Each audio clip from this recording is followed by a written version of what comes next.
Tanguy Mier, les résultats de la vague d'audience médiamétrie sur septembre-octobre marquent une érosion globale des radios généralistes en termes d'audience. Vous n'échappez pas à la règle. Non, on est comme toutes les radios. Il y a beaucoup moins de gens qui ont écouté la radio cette année que l'année précédente. On l'acte. Je ne sais pas si c'est une tendance de fond. Alors vous allez me dire, ça fait 2 fois que ça se produit. Donc ça fait 2 fois qu'il y a une baisse de l'audience globale de la radio. On en pâtit comme les autres radios. Et puis on travaille dessus pour s'améliorer. Et puis pour faire notre trou de toute façon dans un gâteau qui s'est un poil réduit. Alors pour France Info, il y a un défi d'envergure parce que vous avez perdu beaucoup d'auditeurs ces derniers temps. Oui, on avait perdu, on va dire que la chute de France Info a commencé il y a une dizaine d'années. Elle s'est accélérée très très fortement dans l'année précédente puisque France Info était l'année dernière la seule radio qui avait baissé de sondage en sondage, de vague en vague. 4 vagues consécutives de baisse.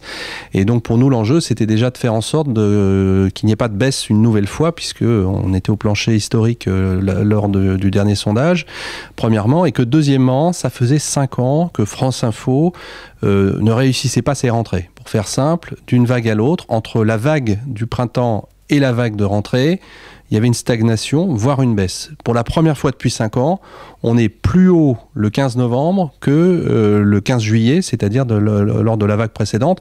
C'est donc le premier motif de satisfaction qui nous fait dire qu'en 2 mois, les gens ne sont pas partis massivement et on a finalement plutôt mieux réussi notre rentrée que les années précédentes. Vous parlez d'une baisse de l'audience structurelle depuis environ 10 ans. Est-ce que c'est pas lié à l'émergence des chaînes d'infos continues? Il y a une concurrence qui est de plus en plus diversifiée qui vous fait reculer, perdre des auditeurs? De toute façon, on n'a pas le choix. Quand on s'appelle France Info, qu'on a importé le format de l'information en continu dans ce pays il y a 27 ans, on ne peut pas faire autre chose que de l'information en continu. Ensuite, c'est à nous de nous rénover et surtout d'attaquer la concurrence là où elle est arrivée. C'est-à-dire, c'est pas parce qu'il y a des chaînes d'info télé, du web, des réseaux sociaux, qu'il faut se dire tout d'un coup, il faut plus faire de l'information en continu, ne serait-ce qu'à la radio. Il faut continuer à faire de la radio, mais il faut aussi être performant sur les réseaux sociaux. Et on commence à l'être, on commence à travailler beaucoup. Le public a confiance en France Info sur les réseaux sociaux, sur Twitter, sur Facebook. Les indicateurs sont très bons.